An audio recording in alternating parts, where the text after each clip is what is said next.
Dica número 1. Já venci o Prêmio Nobel de Literatura. Dica número 2. Eu detestava Mahatma Gandhi. Dica número 3. Eu estava sempre fumando meus charutos cubanos. Dica número 4. Nasci em 1874 e morri em 1965. Dica número 5. Eu gostava da ética cristã, embora fosse agnóstico. Dica número 6. Fui um grande orador, embora eu tivesse dificuldades de fala. Dica número 7. Sou o autor da frase: entre a desonra e a guerra, eles escolheram a desonra, e terão a guerra. Dica número 8. Sou considerado o maior britânico de todos os tempos. Dica número 9. Fui membro do Parlamento Britânico por 64 anos. Dica número 10. Fui o primeiro-ministro do Reino Unido em 2 oportunidades.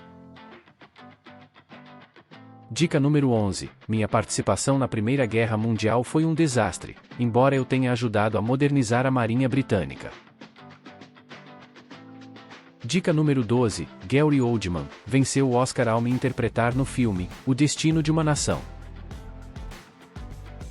Dica número 13. Fui um dos primeiros a alertar sobre o perigo do nazismo. Dica número 14. Fui um dos principais personagens da Segunda Guerra Mundial. Dica número 15. Fui um dos principais inimigos de Hitler. Dica número 16. Convenci Roosevelt a entrar na guerra.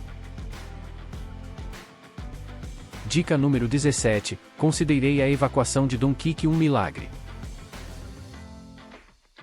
Dica número 18. Me encontrei com Stalin e Roosevelt na Conferência de Yalta.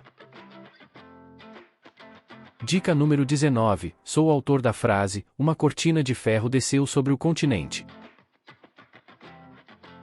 Dica número 20. Sou o autor do famoso discurso: nunca nos renderemos. E aí, acertou? Parabéns para quem palpitou: Winston Churchill. Churchill foi primeiro-ministro da Inglaterra de 1940 a 1945 e de 1951 a 1955. Foi também membro do Parlamento Britânico desde 1900 até o fim da vida, em 1965.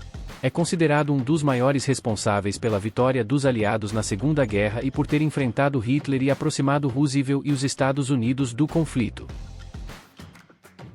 Até a próxima rodada do jogo. Quem sou eu?